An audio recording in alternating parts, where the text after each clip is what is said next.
ನೋಡಿ, ನಮ್ಮವರು ಯಾರೆಂದರೆ ನಮ್ಮ ಜೊತೆ ಇರುವವರಲ್ಲ, ನಮ್ಮವರು ಯಾರೆಂದರೆ ನಮ್ಮ ದುಃಖದಲ್ಲಿ ಆರಂಭದಿಂದ ಕೊನೆಯವರೆಗೆ ನಮ್ಮ ಜೊತೆ ಇರುವವರು.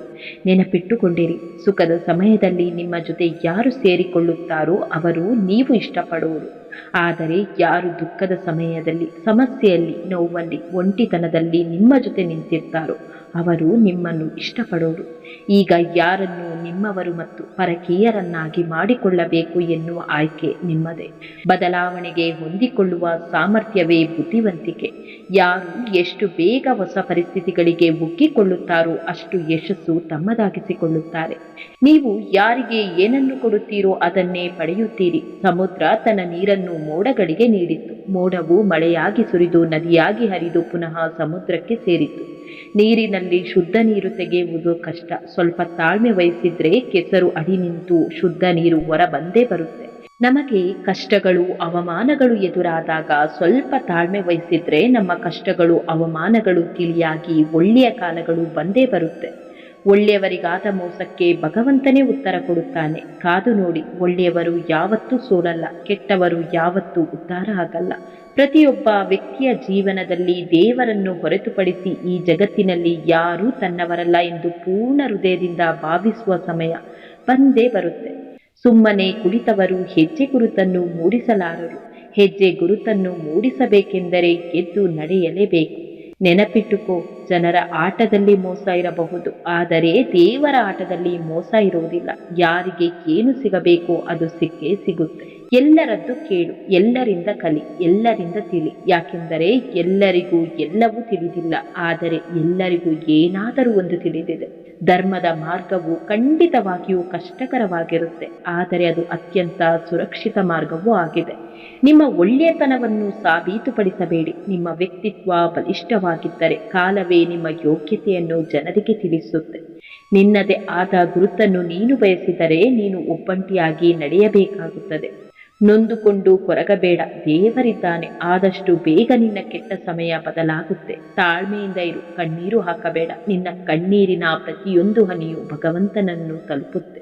ದುಃಖದ ದಿನಗಳು ಉರುಳಿ ಹೋಗುವವು. ಇಂದು ಯಾರು ನಿನ್ನನ್ನು ನೋಡಿ ನಕ್ಕಿದ್ದಾರೋ ನಾಳೆ ಅವರೇ ನೆಟ್ಟ ಕಣ್ಣಿನಿಂದ ನಿನ್ನ ನೋಡುತ್ತಿರುವರು. ಚಿಂತಿಸಬೇಡ, ನಿನ್ನ ಕರ್ತವ್ಯವನ್ನು ನೀನು ಮಾಡು. ಹೆಜ್ಜೆಗಳು ದಾರಿ ತೋರಿಸಿದ್ರೆ ಕಷ್ಟಗಳು ಗುರಿ ಮುಟ್ಟಿಸುತ್ತೆ. ಸತ್ಯದ ದಾರಿಯಲ್ಲಿ ನಡೆಯುವ ಜನರಿಗೆ ಅಡ್ಡಿ ಆತಂಕಗಳು ಸಮಸ್ಯೆಗಳು ಅವಶ್ಯಕವಾಗಿ ಎದುರಾಗುತ್ತೆ.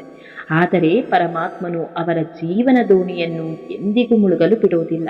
ಜಗತ್ತಿನಲ್ಲಿ ಒಳ್ಳೆಯದಾಗಲಿ ಕೆಟ್ಟದಾಗಲಿ ಯಾರ ಮನಸ್ಸಿಗೆ ತಾಗುವುದಿಲ್ವೋ, ಯಾರು ಹೊಗಳೋದಿಲ್ವೋ, ತೆಗಳುವುದೂ ಇಲ್ವೋ ಅಂಥವರು ಪರಿಪೂರ್ಣ ಜ್ಞಾನದಲ್ಲಿ ಸ್ಥಿರವಾಗಿರುತ್ತಾರೆ. ಅಗತ್ಯವಿದ್ದಾಗ ಮಾತ್ರ ನೆನಪಿಸಿಕೊಳ್ಳುವುದು ಮಾನವನ ಸಹಜ ಗುಣ. ಅದಕ್ಕಾಗಿ ಬೇಸರ ಬೇಡ. ಕತ್ತಲು ಆವರಿಸಿದಾಗ ಮಾತ್ರವೇ ನಮಗೆ ಮೇಣದ ಬತ್ತಿ ಬೇಕಾಗುತ್ತೆ ಹಾಗೂ ಅದರ ನೆನಪಾಗುತ್ತೆ. ನಿನ್ನ ವಿಧಿಗೆ ನೀನೇ ಹೊಣೆ. ಮನುಷ್ಯ ತನ್ನ ವಿಧಿಯನ್ನು ತಾನೇ ಬರೆದುಕೊಳ್ಳುತ್ತಾನೆ. ಯಾರು ಹೇಗೆ ಯಾವ ರೀತಿಯ ಕರ್ಮಗಳನ್ನು ಮಾಡುತ್ತಾರೋ ಆ ವಿಧಿಯು ಆ ರೀತಿ ರೂಪುಗೊಳ್ಳುತ್ತೆ. ನಿನ್ನ ಕರ್ತವ್ಯವನ್ನು ನೀನು ಮಾಡು, ಮಿಕ್ಕಿದ್ದನ್ನು ದೇವರಿಗೆ ಬಿಡು. ಕೃಷ್ಣನೊಂದಿಗೆ 2026ಕ್ಕೆ ಕಾಲಿಡಿ. ಜೀವನ ಸುಲಭವಾಗುತ್ತದೆ ಎಂದು ಆಶಿಸುವುದಿಲ್ಲ, ಆದರೆ ನೀವು ಸ್ಥಿರವಾಗಿರುತ್ತೀರಿ ಎಂದು ತಿಳಿದುಕೊಳ್ಳಿ. ನಿಮ್ಮ ಕೆಲಸವನ್ನು ಪ್ರಾಮಾಣಿಕವಾಗಿ ಮಾಡಿ, ಫಲಿತಾಂಶವನ್ನು ಬಿಟ್ಟು ಬಿಡಿ. ಕೃಷ್ಣನು ನಿಮಗೆ ಸಾಧ್ಯವಾಗದ್ದನ್ನು ನಿಭಾಯಿಸುತ್ತಾನೆ. ಪ್ರತಿಯೊಂದು ಸಮಸ್ಯೆಗೂ ಪ್ರತಿಕ್ರಿಯೆ ಅಗತ್ಯವಿಲ್ಲ. ಕೆಲವೊಮ್ಮೆ ಮೌನವು ನಿಮ್ಮ ಶಾಂತಿಯನ್ನು ರಕ್ಷಿಸುತ್ತದೆ. 2026ರಲ್ಲಿ ನಿಮ್ಮ ಶಕ್ತಿಯನ್ನು ರಕ್ಷಿಸಿ. ಎಲ್ಲರೂ ನಿಮ್ಮ ಸಮಯ, ನಿಮ್ಮ ನಂಬಿಕೆ ಅಥವಾ ನಿಮ್ಮ ಮೌನಕ್ಕೆ ಅರ್ಹರಲ್ಲ. ಕೃಷ್ಣನ ಹತ್ತಿರ ಇರಿ ಮತ್ತು ನಿಮ್ಮನ್ನು ಬರಿದಾಗಿಸುವವರಿಂದ ದೂರವಿರಿ. ಜೀವನ ನಿಧಾನವಾದರೆ ಇದನ್ನು ನಂಬಿರಿ, ಕೃಷ್ಣನು ಎಂದಿಗೂ ಉದ್ದೇಶವಿಲ್ಲದೆ ವಿಳಂಬ ಮಾಡುವುದಿಲ್ಲ. ಶಾಂತವಾಗಿ ಮುಂದುವರಿಯಿರಿ. ನಿಮಗಾಗಿ ಉದ್ದೇಶಿಸಿರುವುದು ನಿಮ್ಮನ್ನು ತಲುಪುತ್ತದೆ.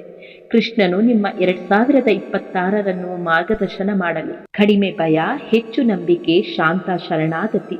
2026ರಲ್ಲಿ ಕೃಷ್ಣನು ನಿಮ್ಮ ಮಾರ್ಗವನ್ನು ಮಾರ್ಗದರ್ಶನ ಮಾಡಬೇಕೆಂದು ನೀವು ಬಯಸಿದರೆ ಕಮೆಂಟ್ ಮಾಡಿ, ಕೃಷ್ಣ ನನಗೆ ಮಾರ್ಗದರ್ಶನ ಮಾಡು. ಇಲ್ಲಿ ನಿನ್ನ ತಪ್ಪುಗಳನ್ನು ಮಾತ್ರ ಲೆಕ್ಕ ಹಾಕುತ್ತಾರೆ. ಚಿಂತಿಸದಿರು, ಮೇಲೆ ನಾನು ನಿನ್ನ ಒಳ್ಳೆಯತನವನ್ನು ಲೆಕ್ಕ ಹಾಕುತ್ತೇನೆ. ಭೂಮಿಯಲ್ಲಿ ಬಿತ್ತಿದ ಬೀಜ ಹೇಗೆ ತಕ್ಷಣ ಫಲ ಕೊಡುವುದಿಲ್ವೋ ಹಾಗೆಯೇ ಅಧರ್ಮ ಮಾಡಿದ ತಕ್ಷಣ ಕೆಟ್ಟ ಫಲ ಸಿಗೋದಿಲ್ಲ. ಪಾಪದ ಕೊಡ ತುಂಬುತ್ತಾ ಹೋದಂತೆ ಒಮ್ಮೆಲೆ ಬುಡ ಸಮೇತ ಕಿತ್ತು ಹಾಕುತ್ತದೆ. ಇದು ಕಲಿಯುಗ. ಯಾರಿಗೂ ಬುದ್ಧಿವಾದ ಹೇಳಬೇಡ. ಎಲ್ಲರೂ ಅವರವರ ಮನಸ್ಸಿಗೆ ಅವರೇ ರಾಜರಾಗಿದ್ದಾರೆ. ತಮಗೆ ಇಷ್ಟ ಬಂದಂತೆ ಎಲ್ಲರೂ ಬದುಕುತ್ತಿದ್ದಾರೆ. ಪರರ ಚಿಂತೆಯನ್ನು ಬಿಟ್ಟು ನೀನು ನಿನಗಾಗಿ ಬದುಕುವುದನ್ನು ಕಲಿ. ನಿನ್ನ ಸಹಾಯ ಬಯಸಿ ಬಂದ ವ್ಯಕ್ತಿಗೆ ನಿನ್ನ ಮನೆಯ ಬಾಗಿಲಿನಲ್ಲಿ ನಿಲ್ಲಿಸಿ ಅವಮಾನಿಸಬೇಡ. ಏಕೆಂದರೆ ದೇವರು ಭಿಕ್ಷಾ ಪಾತ್ರೆಯನ್ನು ಬದಲಾಯಿಸುವಲ್ಲಿ ಹೆಚ್ಚು ಸಮಯ ತೆಗೆದುಕೊಳ್ಳುವುದಿಲ್ಲ. ಅಧರ್ಮದ ದಾರಿಯಲ್ಲಿ ಶತ್ರು ಕೆಲವೊಮ್ಮೆ ಗೆಲ್ಲಬಹುದು, ಆದರೆ ಕರ್ಮ ಎದುರಾದಾಗ ಧರ್ಮ ಅವನನ್ನು ಸುಡುತ್ತಾ ಬರುವುದು. ಅವನ ನಿರ್ನಾಮ ತಪ್ಪಿಸಲು ಯಾರಿಂದಲೂ ಸಾಧ್ಯವಿಲ್ಲ. ಒಳ್ಳೆಯವರ ಶಾಪ ಒಳ್ಳೆಯದಲ್ಲ. ಕೆಟ್ಟವರು ಕೆಟ್ಟದ್ದು ಮಾಡೋಕೆ ಶುರು ಮಾಡಿದರೆ ಕೆಟ್ಟದಾಗಬಹುದು ಅಷ್ಟೇ. ಆದರೆ ಒಳ್ಳೆಯವರು ಕೆಟ್ಟದ್ದನ್ನು ಮಾಡಲು ಶುರು ಮಾಡಿದರೆ ಅದು ಭಯಾನಕವಾಗಿರುತ್ತೆ. ಒಳ್ಳೆಯವರಿಗಾದ ಮೋಸಕ್ಕೆ ಭಗವಂತನೇ ಉತ್ತರ ಕೊಡುತ್ತಾನೆ. ಕಾದು ನೋಡಬೇಕಷ್ಟೆ. ನೀವು ಯಾರಿಗಾದರೂ ಒಳ್ಳೆಯದನ್ನು ಮಾಡಿದರೆ ನಿಮಗೂ ಕೂಡ ಯಾರಿಂದಲಾದರೂ ಒಳ್ಳೆಯದಾಗುತ್ತೆ. ಇದು 100ಕ್ಕೆ 100 ಸತ್ಯ. ಕಾಯಲು ಮೇಲೊಬ್ಬ ಇರುವಾಗ ಕಾಯಕವಿಲ್ಲದ ಕುಂಕುಮಾತಿಗೆ ಏಕೆ ಕೊರಗುತ್ತೀರಾ? ಯಾರನ್ನೂ ನಂಬಿ ಬಂದಿಲ್ಲ ಎನ್ನುವುದೇ ಸತ್ಯವಾದರೆ ಯಾರಾದರೂ ನಮ್ಮೊಂದಿಗೆ ಇರುತ್ತಾರೆ ಎನ್ನುವ ನಿರೀಕ್ಷೆಯೇ ಹುಸಿ. ಇತರರ ಏಳಿಗೆ ಕಂಡು ಅಸೂಯೆ ಪಡಬೇಡ. ಇವುಗಳಿಂದ ನೋವುಗಳೇ ಹೊರತು ಸಂತೋಷ ಎಂದೂ ಸಿಗೋದಿಲ್ಲ. ಸಾಧ್ಯವಾದರೆ ಪ್ರೀತಿ ಹಂಚು. ಅದರ 2ರಷ್ಟು ನಿನಗೆ ಸುಖ, ಶಾಂತಿ ಮತ್ತು ನೆಮ್ಮದಿ ಸಿಗುತ್ತದೆ. ವೈರಿಯನ್ನು ಕೊಲ್ಲಬೇಕಾದರೆ ಅವನ ತಲೆಯನ್ನು ತೆಗೆಯಬೇಕಾದ ಅಗತ್ಯವಿಲ್ಲ. ನಮ್ಮ ತಲೆಯಿಂದ ಅವನನ್ನು ತೆಗೆದು ಹಾಕಿದರೆ ಸಾಕು. ಜೀವನ ಚಿಕ್ಕದು. ನಗುವಿನೊಂದಿಗೆ ಬದುಕಿ. ಏಕೆಂದರೆ ನೆನಪುಗಳು ಮಾತ್ರ ಹಿಂತಿರುಗುತ್ತದೆ, ಕಾಲವಲ್ಲ. ನಿನ್ನ ಅರಿಯದೆ ಇರುವ ಜನರ ಚಿಂತೆ ಬಿಟ್ಟು ಬಿಡು. ಸಮಯವೇ ತಿಳಿಸುವುದು ಅವರಿಗೆ ನಿನ್ನ ಬೆಲೆ ಏನೆಂದು. ಶ್ರೇಷ್ಠ ಕರ್ಮಗಳಿಂದ ಮಾತ್ರ ಗುರುದಶೆ ಮತ್ತು ಶುಕ್ರದಶೆ ಉಂಟಾಗುತ್ತೆ. ಪಾಪ ಕರ್ಮಗಳಿಂದ ಶನಿದಶೆ ಉಂಟಾಗುತ್ತದೆ. ಆದ ಕಾರಣ ಶ್ರೇಷ್ಠ ಕರ್ಮಗಳನ್ನೇ ಮಾಡಿರಿ. ಈ ಲೋಕದಲ್ಲಿ ದಾನಕ್ಕೆ ಸಮಾನವಾದ ಸಂಪತ್ತು ಇನ್ನೊಂದಿಲ್ಲ. ದುರಾಸೆಗೆ ಸಮಾನವಾದ ರೋಗವಿಲ್ಲ. ಒಳ್ಳೆಯ ಸ್ವಭಾವಕ್ಕೆ ಸಮಾನವಾದ ಆವರಣವಿಲ್ಲ. ಮತ್ತು ಸಂತೃಪ್ತಿಗೆ ಸಮಾನವಾದ ಸಂತೋಷವಿಲ್ಲ. ಬೇರು ಕಾಣದಿದ್ದರೂ ಮರದ ಬೆಳವಣಿಗೆಗೆ ಅದೇ ಮೂಲ. ಅದರ ಸಂಪರ್ಕವಿಲ್ಲದೆ ಬೆಳವಣಿಗೆ ಅಸಾಧ್ಯ. ಹಾಗೆಯೇ ಭಗವಂತ ನಮಗೆ ಕಾಣದಿದ್ದರೂ ಅವನೇ ಸಕಲ ಜೀವರಾಶಿಗಳಿಗೂ ಮೂಲ. ಅವನ ಅನುಗ್ರಹವಿಲ್ಲದೆ ಬದುಕು ಅಸಾಧ್ಯ.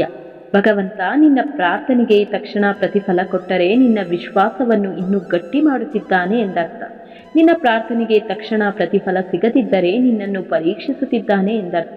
ನಿನ್ನ ಪ್ರಾರ್ಥನೆಗೆ ಯಾವತ್ತೂ ಪ್ರತಿಫಲವೇ ಸಿಗದಿದ್ದರೆ ನಿನಗೆ ಅತ್ಯುತ್ತಮವಾದುದನ್ನು ಕಾಯ್ದಿರಿಸುತ್ತಿದ್ದಾನೆ ಎಂದರ್ಥ. ಯಾವುದಕ್ಕಾಗಿ ಚಿಂತೆ, ಯಾವುದಕ್ಕಾಗಿ ಭಯ, ಏನಾಗುತ್ತದೋ ಎಂದು ಯೋಚಿಸುತ್ತಾ ಕಾಲಹರಣ ಮಾಡಬೇಡ. ಮೇಲೊಬ್ಬ ಇರುವ ನಿನ್ನ ಕಾಯಲು ನಿನ್ನ ಕೆಲಸವನ್ನು ಪೂರ್ಣ ಶ್ರದ್ಧೆಯಿಂದ ಮಾಡು. ಏನೇ ಆದರೂ ನಮ್ಮ ಒಳಿತಿಗಾಗಿಯೇ. ಕತ್ತಲೆಯಲ್ಲಿ ಜ್ಯೋತಿ ಹೇಗೆ ಪ್ರಕಾಶಮಾನವಾಗಿ ಬೆಳಗುತ್ತದೆಯೋ ಹಾಗೆಯೇ ಸತ್ಯವೂ ಬೆಳಗುತ್ತದೆ. ಅದಕ್ಕಾಗಿ ಯಾವಾಗಲೂ ಸತ್ಯ ಮಾರ್ಗದಲ್ಲೇ ನಡೆಯಬೇಕು. ಕೆಲವರ ಗುಣ ಏನು ಅಂತ ಗೊತ್ತಾದಾಗ ನಮ್ಮಲ್ಲಿ ನಾವೇ ಬದಲಾವಣೆ ಮಾಡಿಕೊಳ್ಳಬೇಕು.